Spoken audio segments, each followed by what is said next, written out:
Halo semuanya, perkenalkan, nama saya Claudia Mareski dari kelas X MIPA F. Pada kesempatan kali ini, saya akan menceritakan tentang tokoh pahlawan nasional Indonesia, yaitu Jenderal Sudirman. Jenderal Sudirman lahir pada 24 Januari 1916 di Karangjati, Purbalingga, Jawa Tengah. Sudirman dibesarkan dalam lingkungan yang sederhana. Ayahnya Karsit Kartowiroji adalah seorang pekerja di pabrik gula Kalibagor, Banyumas. Dan ibunya, Siem, adalah keturunan Wedana Rembang. Sejak umur 8 bulan, Sudirman diangkat menjadi anak oleh Turi Diwati dan Raden Cokro Sunario, seorang asisten Wedana Rembang yang masih merupakan saudara dari Siem. Sejak kecil, Sudirman merupakan anak yang pandai dan juga sangat menyukai organisasi.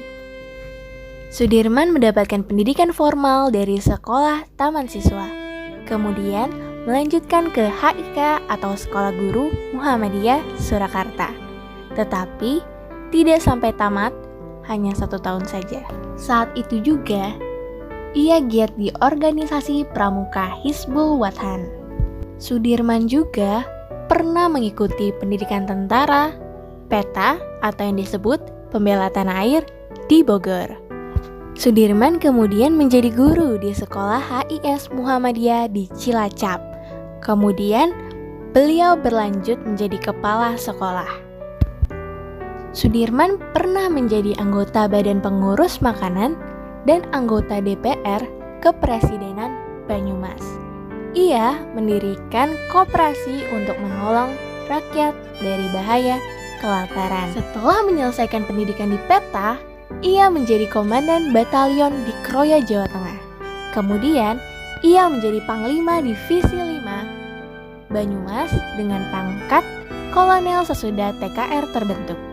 Dan akhirnya terpilih menjadi Panglima Angkatan Perang Republik Indonesia. Pada 1936, Sudirman menikahi Alfiah, mantan teman sekolahnya dan putri seorang pengusaha batik kaya bernama Raden Sastro Atmojo. Setelah menikah, Sudirman tinggal di rumah mertuanya di Cilacap agar ia bisa menabung untuk membangun rumah sendiri.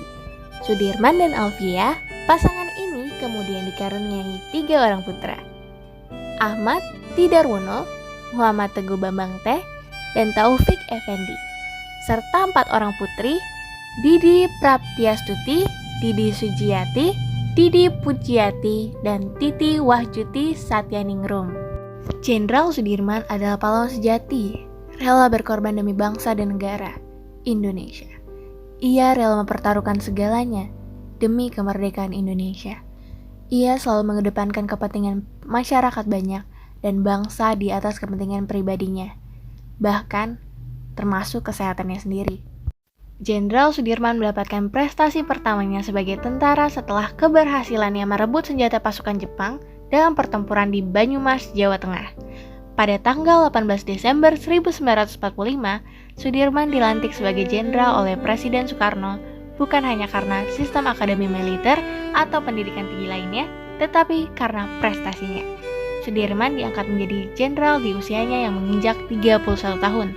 Dalam sejarah perjuangan Republik Indonesia, ia dicatat sebagai Panglima dan Jenderal Republik Indonesia yang pertama dan termuda. Beberapa perang melawan penjajah telah beliau pimpin, seperti perang melawan tentara Inggris di Ambarawa, memimpin pasukannya untuk membela Yogyakarta dari serangan Belanda II, meski menderita sakit tuberkulosis paru-paru yang parah. Ia tetap bergerilya dalam pembelaan kemerdekaan Republik Indonesia. Setelah Belanda menyerahkan Kepulauan Nusantara sebagai Republik Indonesia Serikat dalam Konferensi Meja Bundar tahun 1949 di Den Haag, Jenderal Sudirman kembali ke Jakarta bersama Presiden Soekarno dan Wakil Presiden Muhammad Hatta. Dan pada tanggal 29 Januari 1950, Jenderal Sudirman meninggal dunia di Magelang, Jawa Tengah. Karena sakit tuberkulosis parah yang dideritanya, ia dimakamkan di Taman Makam Pahlawan Kusumanegara di Semaki, Yogyakarta. Jenderal Sudirman dikenal oleh orang-orang di sekitarnya dengan pribadinya yang teguh pada prinsip dan keyakinan, di mana ia selalu mengedepankan kepentingan masyarakat banyak dan bangsa di atas kepentingan pribadinya. Bahkan kesehatannya sendiri. Ia dinobatkan sebagai pahlawan pembela kemerdekaan pada tahun 1997. Ia mendapatkan gelar sebagai Jenderal Besar Anumerta dengan bintang 5, pangkat yang hanya dimiliki oleh beberapa jenderal Republik Indonesia sampai sekarang. Terima kasih. Sekian penyampaian saya tentang biografi Jenderal Sudirman. Mohon maaf bila ada salah kata. Wassalamualaikum warahmatullahi wabarakatuh.